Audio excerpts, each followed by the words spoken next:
फक्त मराठी यूट्यूब चॅनलला सबस्क्राईब करा आणि आमचे लेटेस्ट व्हिडिओज पाहण्यासाठी बेल आयकॉनवर क्लिक करा. लेटेस्ट अपडेट्ससाठी आमचा इंस्टाग्राम, ट्विटर आणि फेसबुक हँडल्सना फॉलो करा.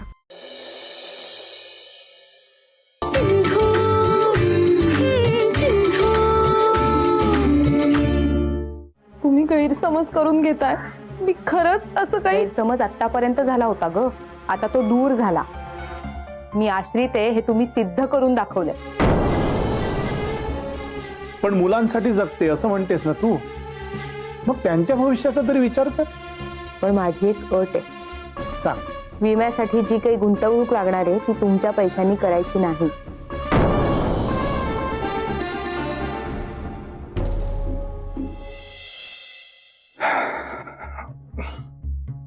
नमस्कार मार्तंडराव. गुरुजी नमस्कार. नमस्कार. काय मध्येच येणं गेलं? माझं काय, स्वतःला समाजासाठी वाहून घ्यायचं ठरवलं. जिथे गरज असेल तिथे जायचं, यथाशक्ती प्रयत्न करत राहायचं. हो, पण मी काही समजलो नाही. मार्तंडराव, आपल्या कुळांचे एकमेकांशी जुने संबंध आहेत. तुमच्या हिताची काळजी असते मला. त्यातून मधल्या काळात मी जो लोभीपणा केला त्याचं प्रायश्चित्त घेण्याची कुठलीही संधी सोडावी लागत नाही, ते वेगळं. कुणीतरी म्हटलंच आहे. गुरुजी मी जरा घाईत आहे, मुद्द्यावर या. हो, मुद्द्यावरच येतोय मार्तंडराव. हो, वाईट वाटतं हो तुमच्या गोदावरी बद्दल. बिचारीच्या नशिबी हे असं. त्या दुःखी जीवाच्या आयुष्यात थोडी तरी सुखाची झुळूक यावी यासाठीच विचार सुरू असतात. त्यासाठीच एक ग्रहशांती करायचं म्हणतो तिच्या मुलांच्या उज्ज्वल भविष्यासाठी. अर्थात आपली परवानगी असेल तर. गुरुजी पण मध्यंतरी आपण तसे काही विधी केले होते ना? हो केले. हो, पण तिची ग्रहदशा इतकी वाईट आहे की कितीही केलं तरी ते थोडंच. आणि हे सगळं मी तिच्या भल्यासाठी करतोय. हो, मला कवडीच्याही अर्थार्जनाची अपेक्षा नाही त्यात. खरंय. खरं तर आम्हालाही गोदूची काळजी आहेच. खूप नाजूक आहे हो तिची अवस्था. ठीक आहे, करूया आपण ग्रहशांती.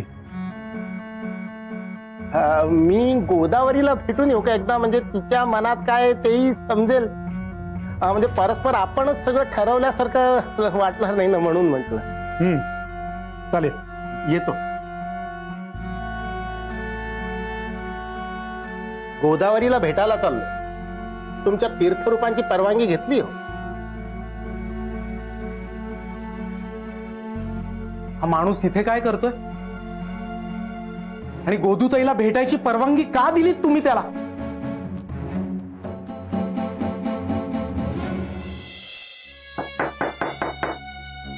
कोण आहे? मी लेले गुरुजी.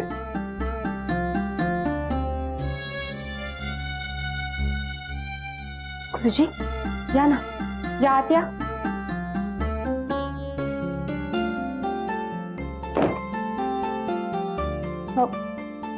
थांबा हा.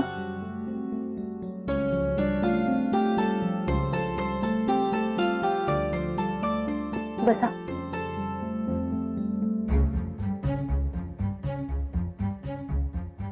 भामिनीकडून तुझा निरोप मिळाला म्हणून हातातली सगळी कामं टाकून सरळ आलोय. जास्त वेळ नाहीये माझ्याकडे. अनेक जणांकडे विधीसाठी निमंत्रण आहेत मला. बोल, काय ते लवकर बोल. गुरुजी मी फार वेळ नाही घेणार तुमचा. मला थोडं महत्वाचं बोलायचं होतं. महत्वात?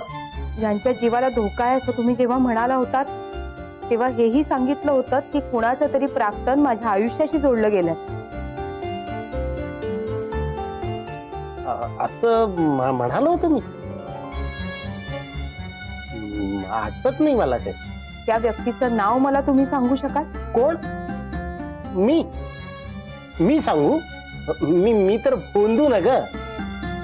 तुझ्या नवऱ्यानेच मला रस्त्यावर आणलं होतं आणि तू सुद्धा माझ्यावरती तेव्हा विश्वास ठेवला नव्हता. आत्ता माझी गरज वाटायला लागली ना. पुन्हा मला माझ्या ज्ञानाचा अपमान करून घ्यायचा नाहीये. समजले? नाही हो गुरुजी, चुकलं माझं. कर्मणी दशा.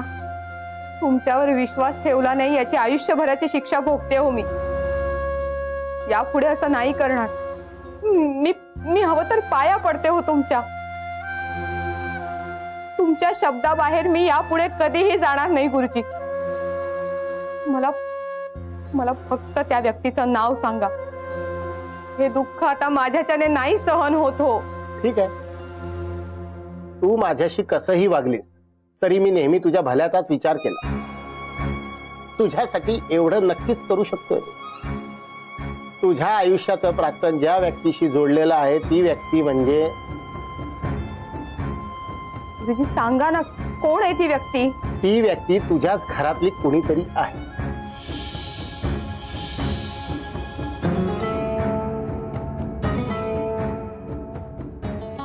हो, काय सांगताय गुरुजी? माझ्या घरातली व्यक्ती आहे? हो. मला त्या व्यक्तीचं नाव सांगा, आत्ताच्या आत्ता. अरे वा, विनवणी करतेय की आदेश देतेय? नाही हो गुरुजी, मी विनवणी करते. सगळ्या गोष्टी फुकट मिळत नसतात. ज्ञान प्राप्ती करण्यासाठी परिश्रम करावे लागतात, खर्च करावा लागतो. तुला त्याची किंमत मोजावी लागणार. आणि हो, आप्पासाहेबांकडे मागू नको, कारण हे सगळं तुझ्याच भल्यासाठी चाललं. अहो पण माझ्याकडे कुठे आहेत पैसे? का? तुझी स्वतःची अशी काही पुंजी असेल? तुझ्या नवऱ्याने तुला दिलेली रक्कम, तू स्वतःसाठी साठवून ठेवलेले पैसे, निदान स्त्रीधन असलेले तुझे दागिने तर असतील.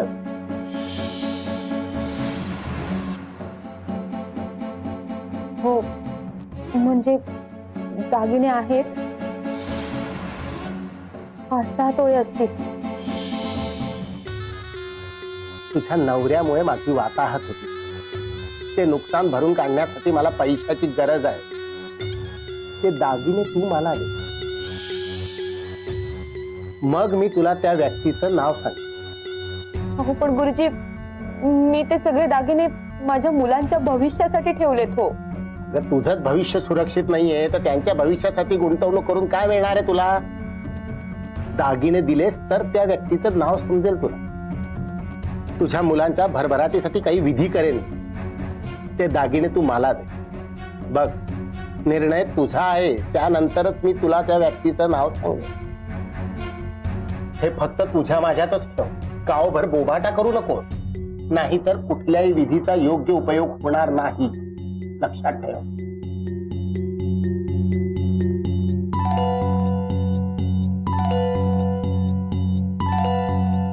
मग आपण तिच्यासाठी जे प्रयत्न करतोय त्याला काय अर्थ आहे? आपणही एकमेकांशी प्रेमाने आणि आपुलकीनं वागणं सोडून देऊयात आप्पा. ही नाती, कुटुंब व्यवस्था कशाला पाळायची? मग एकमेकांशी कसंही वागायचं आणि ग्रहशांती करायची की झालं ना? अरे कायम टोकाला का जातोस तू? अहो, कारण माझ्या समजुतीच्या पलीकडे चाललंय हे सगळं. अण्णा, गोदूची काळजी तुलाही आहे तशी मलाही आहे. हे बघ, तिच्या बाबतीत हा सगळा प्रसंग घडल्यानंतर आपण कमी काळजी घेतली का तिची?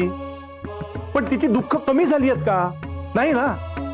आणि या विधींनी जर तिला बरं वाटणार असेल तर तुझी आडखाटी कशाला? हो आप्पा, पण यासाठी त्या लेल्यांच्या घशामध्ये दक्षिणा ओतावी लागणार आहे. त्याचं काय आहे? आणि हे बघ, लेले गुरुजी अजूनही बोलतायत तिच्याशी. तिची परवानगी मिळाली तरच हे. मिळाली. गोदावरीची परवानगी मिळाली. असे विधी व्हावेत ही गोदावरीची सुद्धा इच्छा आहे. वा, म्हणजे कसंही करून तुम्ही गोदूताईचं मन वळवलं तर? सांभाळलं, मन सांभाळलं असं म्हणा हवं तर. काय झालं? मी इथे आलोय हे आवडलं नाही का आपल्याला? हो अण्णा, घरी आलेल्या अतिथीशी असं बोलायचं असतं का? क्षमा माग त्यांची. क्षमा? आणि या माणसाची? हो, कारण तू त्यांचा अपमान केलायस. असू दे मार्तंडराव. अहो, माझ्यामुळे तुमच्यात वाद नको. समाजकार्य करत असताना असे अपमानाचे कडू घूट प्यायची सवय आहे मला. आणि विश्वंभर पंत, हे सगळे विधी मी फुकट करणार आहे असा गैरसमज करून घेऊ नका.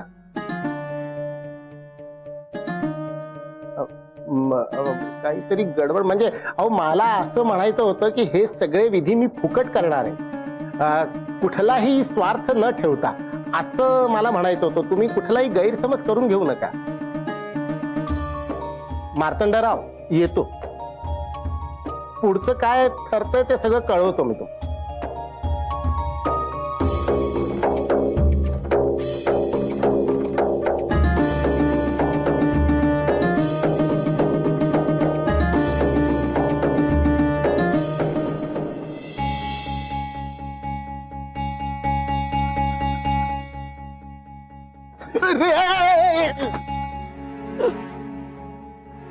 चुकलेले गुरुजी, मी मुद्दाम नाही केलं. ही चूक तरी क्षम्य आहे ग, पण आणखी कुठल्या कुठल्या गोष्टींची क्षमा मागणार आहेस? म्हणजे मी काय केलं? घोर अपराध केलाय तू, आणखी पुढेही करणार आहेस. कसला घोर अपराध? ते तुझ्या गोदू आत्याला जाऊन विचार. तिच्या दुःखाचं मूळ तू आहे. तुझ्यामुळे सारखी रडत असते ती.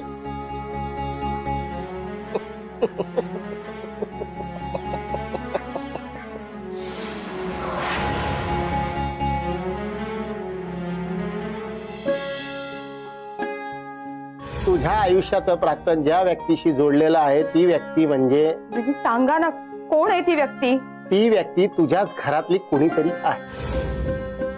तुझ्या नवऱ्यामुळे माझी वाताहत होती. ते नुकसान भरून काढण्यासाठी मला पैशाची गरज आहे. ते दागिने तू मला दे, मग मी तुला त्या व्यक्तीचं नाव सांग.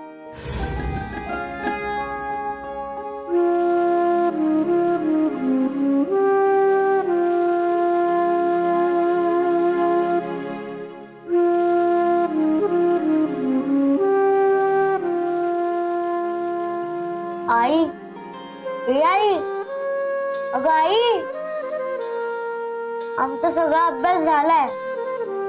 सगळी गणित सोडवून झाली. एक धडाई वाचला आणि 2 कविताही वाचली.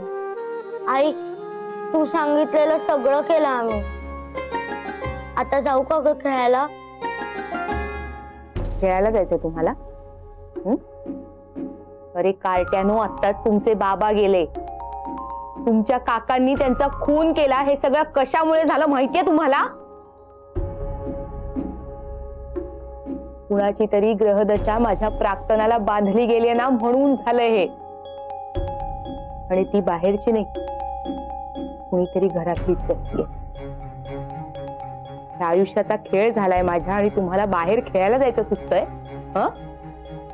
अरे या सगळ्यातनं बाहेर पडणं इतकं सोपं वाटतं का तुम्हाला? अरे अंधार पसरलाय सगळीकडे, अंधार.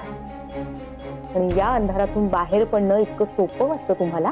अगं पण आई, आम्ही फक्त... गप्प बस. जास्त शहाणपणा करायचा नाही माझ्या समोर. गपचूप अभ्यास करायचा आणि या जोखडातून लवकरात लवकर बाहेर पडायचं, कळलं? आता कुठेही बाहेर जायचं नाही. या खोलीतच गपचूप बसून अभ्यास करायचा. आता हेच तुमचं माझघर, हीच तुमची पडवी, हीच तुमची ओटी आणि हेच तुमचं नाणी घर. इथेच जेवायचं, कळलं? आई, भूक लागली. वा, कर्म आणि दशा. आता बाहेर खेळायला जायचं होतं तेव्हा भूक नव्हती लागली.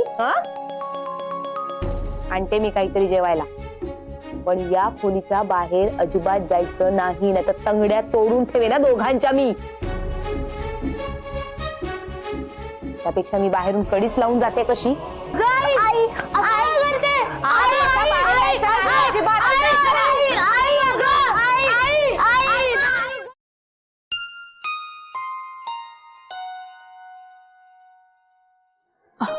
अगं बाई वंस, अहो आलात का तुम्ही? लेले गुरुजींशी बोलणं झालं ना तुमचं नीट? काय म्हणत होते बरं ते सांगा बरं मला. नाही म्हणजे त्या विधीसाठी काय काय तयारी करावी लागणार आहे ना, ते एकदा सांगा. मी तशी सगळी तयारी करून ठेवे. आपण करूयात तो विधी, त्याचा नक्की फायदा होईल, खात्री आहे मला. स्वयंपाक झाला नाहीये का अजून? अहो खरं तर झालाच होता, पण तेवढ्यात देवव्रत आला आणि त्यानं हुकूम सोडला की आज पालेभाजीच हवी आहे जेवणात. आता ही पालेभाजी निवडते आणि फोडणीला टाकते, मग झालं. पण किती वेळ लागणार आहे? का हो हंस? अहो होईलच इतक्यात. रघुरत्नाला भूक लागली आहे का खूप? तसं असेल तर तोंडात टाकायला.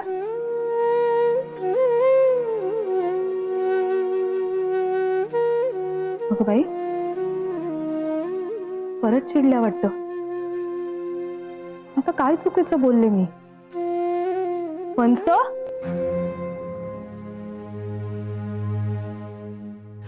घोर अपराध केलाय तू.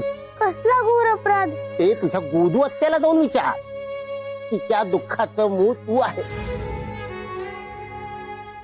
आई, मला मुलांच्या स्वयंपाकासाठी घरात वेगळी व्यवस्था हवी आहे. वंस अहो मी तुझ्याशी बोलत नाहीये. अगो काय झालंय गोदू? का रागवलीयस एवढी? विधवा आहे ना मी. माझ्या हाताने करून घालण्याचा अधिकार नाही मला. मी कुणाला जेवण वाढू शकत नाही. म्हणूनच मला माझ्या मुलांच्या स्वयंपाकासाठी दुसऱ्यावर अवलंबून राहावं लागतं. वंस, दुसऱ्या कोणावर म्हणजे? हो, काय बोलताय तुम्ही? हे मी दुसरी आहे का? अशी परक्यासारखी वागणूक का देताय मला? वंस, मी सांगितलं ना तुम्हाला, स्वयंपाक सगळा झालाय. फक्त देवव्रताला भाजी हवी होती, पालेभाजी, म्हणून. वहिनी, उगाच देवव्रताच्या नावावर खापर फोडू नकोस. चूक तुझी होती. हो, ठीक आहे ना, चुकलं माझं सगळं, मी मान्य करते. आता लगेच जाऊन भाजी बनवते. त्याला फार वेळ लागणार नाही हो. मुलांना ताटकळत नाही ठेवणार मी, खरंच सांगते वंस. अगो तू जरा शांतपणे सांगशील का? असं नुसतं भांडून काय झालंय मला कळणार आहे का? आसूबाई, अहो सगळा स्वयंपाक तयार आहे. देवव्रताला फक्त पालेभाजी हवी आहे, ती बनवायची राहिली हो. नको, आता मला चर्चा आणि खुलासे नकोयत वहिनी. हे बघ आई, मी म्हंटल ना, माझ्या मुलांच्या स्वयंपाकासाठी मला वहिनी नकोय. तू हवं ते इंदूला सांग.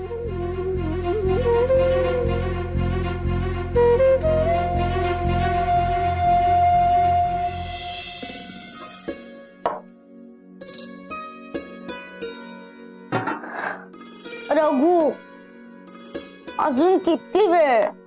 ताण लागली आता मला. अगं आता थांब. आई जेव्हा जेवण आले तेव्हा ती पाणी आणेल की. मग जेवढं पाहिजे तेवढं पाणी पी. पण आता राहवतच नाहीये, घसा खूप कोरडा पडलाय. अगं आता थोडा वेळच आहे की नाही, थांबावं लागेल की नाही आपल्याला. चल अभ्यास कर.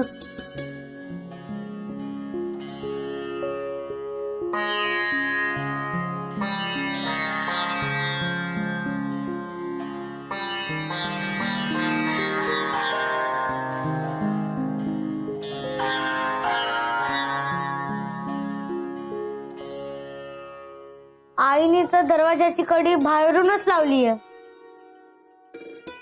अरे पण हे दर जोरात ओढलं तर उघडणार नाही का?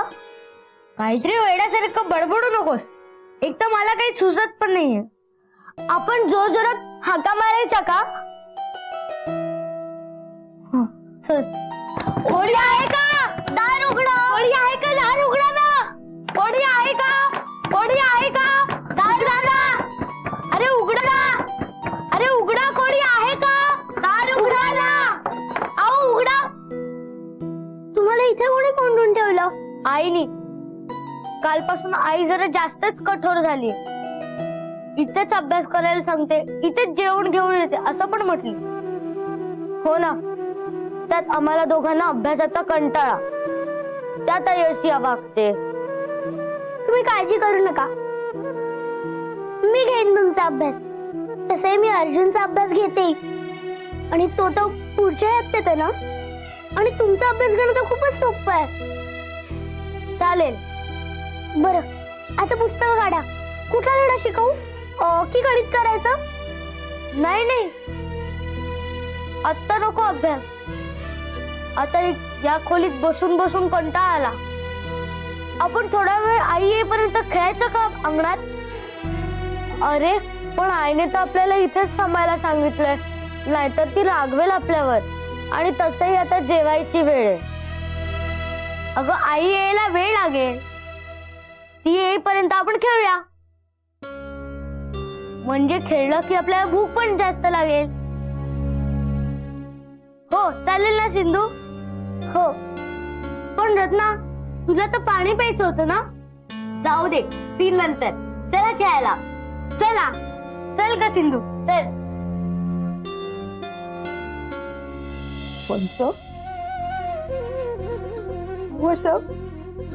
तोडून का वागताय हो माझ्याशी. काय चुकलंय माझं. मी सगळं स्वीकारते. सगळी चूक माझी आहे, मान्य करते मी. हवं तर मी सगळ्यांसमोर पाया पडून माफी मागते तुमची, पण असं नका वागू माझ्याशी. सरस्वती अगो तू रडू नकोस गो. गोदू अगं काय हा तुझा हट्ट. अगं स्वयंपाकासारख्या गोष्टीवरून कुणी एवढाच रागा करतं का. अगं आणि इंदू कशी घेईल जबाबदारी. तिचा एक पाय घरात तर एक बाहेर. अगं तिनं स्वतःच स्वतः केलं तरी पुष्कळ झालं. हे बघ रघुरत्नाच्या जेवणाची जबाबदारी तिला कशी जमणार आहे. आणि मुळात तिला हे का सांगायचं. आणि आतापर्यंत घरातल्या स्वयंपाकाचं सरस्वतीच बघत आली आहे ना. अगं जरा उशीर झाला तर एवढं रागवायचं का तिच्यावर. वा म्हणजे पुन्हा मीच चुकीची ना. नाही बरोबर आहे. घे तू तिचीच बाजू घे. अगं नाही ग गोदू.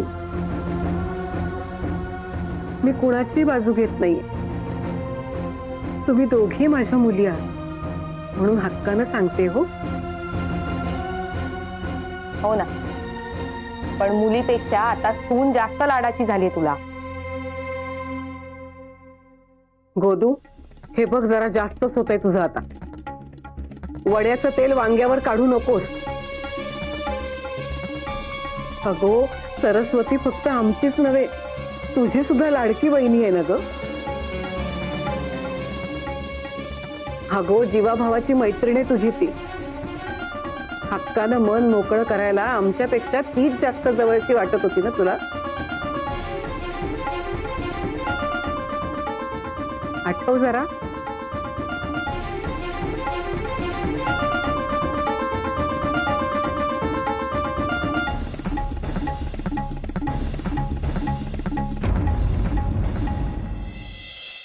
रघु रत्ना कर्मणी दशा कुठे गेली पोरा. रघु रघु बाई बाई बाई काय गे कार्टे मुद्दाम मारतेस का माझ्याकडे. गप्पा बस. आणि काय रे खोलीतून बाहेर कसे आलात तुम्ही. अरे काय विचारते मी. कुणी काढली कडी. काय गे तू काढलीस का कडी.